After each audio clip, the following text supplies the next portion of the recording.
Good evening, listeners. It's time to settle in for another chilling story of suburban suspense. From the slumbering heads of Mount Rushmore to the twin and windy cities.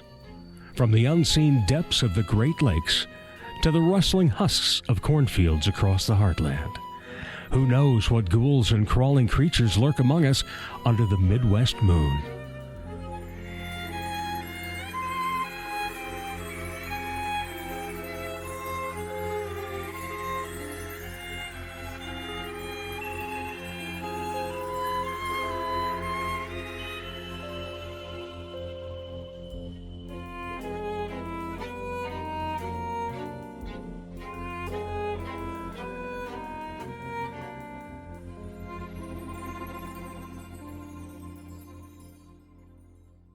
Not far into the hills southwest of Guadalajara, if you know where to look, stands the oldest and most treasured hotel in all of Mexico.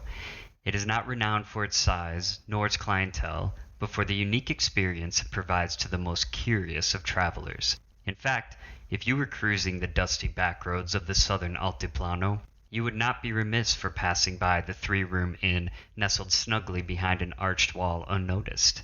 Yet there it always has been. Resting amongst the shady overgrowth, with an open vacancy to all those daring enough to darken its doorstep, lies the Casa Fantasma. It was the same arched entry that Mr. Crosby's cactus-green Cadillac convertible overtook a good 3 or 4 times before turning into. The archway was bordered by a long adobe wall that had been cracked by time and sun, and seemed only to be held together by stringy, button-leafed vines. Leading up to the inn, the deep black tires of the brand-new Cadillac crunched along a lengthy driveway of spotless white gravel until reaching a large covered pergola that dripped orange-flowered tendrils over its eaves. Mr. Crosby parked under the overhang and took satisfaction in that his was the only vehicle present. One could never be too careful of door dings. After stretching his stiffened legs, smoothing out the travel-worn wrinkles from his tailored ivory suit, and adjusting the brim of his matching fedora, he retrieved a sizable leather briefcase from the trunk of his car and started towards the inn, but not before running a cloth over the fingerprints he had left in the cactus-green paint. The Casa Fantasma was a peculiar building in Mr. Crosby's eyes, but nothing extraordinary. It was a single-floor adobe structure with peach-colored bricks running across the corners and roof like an emboldened tracing. A perfectly manicured garden of evergreen succulents, vibrant flowers, and swaying palms made up the surrounding grounds, and spiky blue agaves poked up from the earth to line the walkway leading up to the front door. A masterclass in arid landscaping. Curious to Mr. Crosby, however, was the absence of sprinklers, fountains, or hose-bearing employees, and that the inn somehow flourished in spite of Mexico's ongoing drought. At the arched, windowless door, Mr. Crosby lifted his right hand to rap on the graying wood when a brick suddenly fell from the roof and cracked in half near his left foot. He did not even shift his weight. "You'll have to be more clever than that," he smirked, then knocked 3 times. Immediately the door swung open to reveal an old man with a wide mustache and an even wider smile. His wrinkles creased deep with his words. "Hola, mi amigo. Welcome to Casa Fantasma." "Greetings, Diego. I trust everything is in order for my visit?" "Si, Senor Crosby." Diego nodded with pride. "You will not be disappointed on this night." 3 nights, actually," Mr. Crosby replied with a nod of his own. "That is the required amount of time to conduct a full report." "Lo siento, of course. Come in, come in. Allow me to show you around this enchanting hotel." The inn was small. Mr. Crosby was first met with less of a reception area and more of an extended entryway that spread outwards. To the left was a blank wall with hooks for coats, and to the right was a small dining area to which they entered. To the left again, a short mahogany bar accompanied by 2 stools was the focal point of pride. Hanging above the counter was a multi-layered lattice housing deep red bottles of wine that absorbed the sun from a skylight above. Behind was a large mirror framed by mahogany shelving built specifically to display awards earned from past publications. Mr. Crosby squinted to read their captions, then rolled his eyes at each falsity. 3 circular dining tables occupied the rest of the room, and a window faced outward to the immaculate garden. As explained by Diego, everything was handcrafted centuries ago. Traveling through and around the public area was another archway that led to the remainder of the inn. Appearing longer than the hotel itself was a narrow, skylit hallway housing 6 closed doors. An intricately patterned runner stretched across the rich floorboards. Behind 2 of the doors, Diego charmingly briefed, was storage and the kitchen. 1 held his personal quarters, and the remaining 3 were reserved for visitors. Per your request, Signor Crosby, you will be our only guest during our visit. Our? Mr. Crosby repeated. He had not witnessed anyone in the garden or dining area. Are there other employees I should be aware of? No, lo siento. Just a figure of speech. You will encounter only myself at Casa Fantasma. Mr. Crosby scanned the dark corners of the hallway with skepticism. I'll be the judge of that. Diego looked up at his visitor, puzzled. Did you not come all this way as a believer, Signor Crosby? I believe, Diego, that there is a difference between being haunted and being hoodwinked. The steps that followed were in silence until they reached the last door on the left. Diego removed a golden ring of 7 skeleton keys from his belt and inserted 1 into the lock until a sharp click returned. The room behind the door was quaint, filled with opulent, handcrafted fixtures that no doubt shared the same origins as those from the dining room. At the far end was a large, decorative bed with 4 thick posts rising from the corners to prop up a canopy. An ornate nightstand stood next to it. Opposite the bed was a wide dresser with a matching mirror above, and to the immediate left was a beautiful desk and chair that could have been carved from the same exact tree. Not a speck of dust could be seen. If Mr. Crosby had been there for quality alone, he would be nearly impressed. Breakfast is at 8 de la mañana, Diego said, interrupting the silence that had grown rather quickly, and the bar is always open. Then Diego turned, but before starting back down the hallway, he poked his head back through the door. Oh, in Signor Crosby? I suspect by the end of your visit, you will know the difference. When Diego disappeared, Mr. Crosby locked the door from the inside and laid his leather briefcase on the warm wood of the desk. He pinched 2 silver latches until they popped open, raised the lid. Inside were 3 outfits, a thick robe, books on physics and atmospheric phenomena, his moleskin journal, and 2 fountain pens. He sat down in the desk-matching chair, then opened his journal to begin writing when a stack of old clippings praising his work slid out from the inside cover. Haunted hotel crumbles to columnist Crosby, he recalled fondly. Journalist jinxes bewitched B&B. Ghostly guest house a gaffe, Crosby confirms. One by one he laid the articles out, smiling wider with each passing headline. That night, Mr. Crosby found it easy to pass into slumber. His eyes were heavy from his days of travel, and the large canopied bed was exceptionally comfortable. However, late into the night, somewhere between the darkest and dawn, he was stirred by a sharp click coming from the door's direction. His eyes shot open eagerly, alert. He was ready to begin his work. Mr. Crosby sat up and watched the door handle jiggle. The latch had ticked free despite him specifically locking it after entering earlier that afternoon. He slipped out from underneath the covers and rushed over to the door just as it groaned open, seemingly on its own accord, then snatched the handle in his own hand and flung his head into the hallway. Empty. Wait!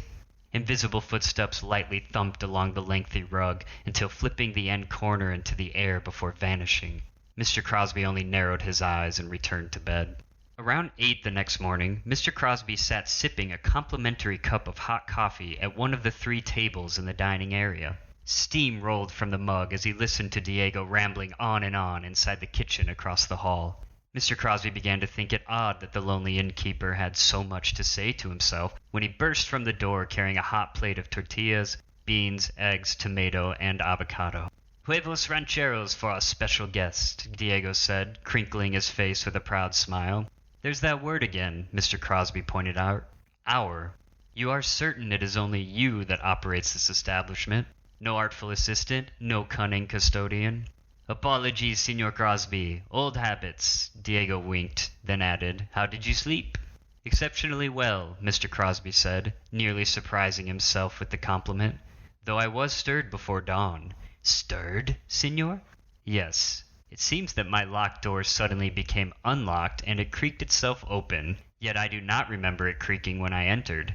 A trick mechanism, to be sure. Then there were the audible footsteps leading away from my room, but they are explained away as simply as the lock. You've hired someone to stand beneath the floorboards with boots on their hands. The technique is a tired staple among haunters, really. Is it now? Diego asked with a slight nod. the kind that feigned polite interest in a one-sided conversation. "I will admit," Mr. Crosby continued before the innkeeper could exit, "that the subtle flip of the carpet at the end was a nice touch. How did you accomplish that?" Diego's smile returned alongside a shrug. "How should I know, Signor Crosby? I was asleep." The second night, just before dawn, Mr. Crosby awoke to a strange chill nipping at his bones. His groggy eyes opened to a condensed cloud of breath escaping his mouth. He was shivering. His arm stretched from his glasses on the accompanying nightstand and noticed something even more peculiar. There was no frost on the lenses. In fact, his left hand felt warmth as it escaped the border of his bed frame. Once he rested the spectacles on his nose, he looked over to the dresser and, more importantly, the mirror above. No frost clung to its surface either. Mr. Crosby leapt from the ice-cold sheets and dropped down to the floor on his hands and knees. The sudden jolt pained his frozen joints. He shook off the discomfort, then peered under the large frame. No cooling pipes could be seen in the pale morning light, nor was any machinery at play. Unable now to rest in that bitter bed, Mr. Crosby slung on his robe and left for the dining area in a huff. Diego arrived laughing with the rising sun to witness Mr. Crosby combing through a well-worn book on thermodynamics. His guest donned a thick robe and was gulping hot coffee as if it were ice water at midday. "You're up early, Signor Crosby," Diego chided as he crossed the bar on his way to the kitchen. "I trust you slept well?" "Clever trick, Diego," Mr. Crosby said, bypassing any pleasantries. He slapped his book on the table and pointed to a lengthy paragraph on an open page. "Heat transfer. I've seen it before, but never executed this seamlessly. While I could not locate them, my hypothesis is that there are pipes built directly into the frame of my bed, carrying a coolant of some sort to a condenser nearby. What eludes me, though, is that I could not hear any machinery running. Where have you hidden it?" "Signor?" Diego asked, as if he understood only half the words in Mr. Crosby's sudden lecture. "Your air conditioner. Is it outside?" "No. I would have seen it by now." "Perhaps in the hallway closet. Show me." Lowering his raised eyebrows, the innkeeper simply smiled and retrieved his golden keyring. "Follow me. Vamonos." They went to the hallway closet across from the kitchen, and Diego unlocked it. All that was inside was freshly jarred spices, sundries, snacks, and supplies for serving them on. Nothing more.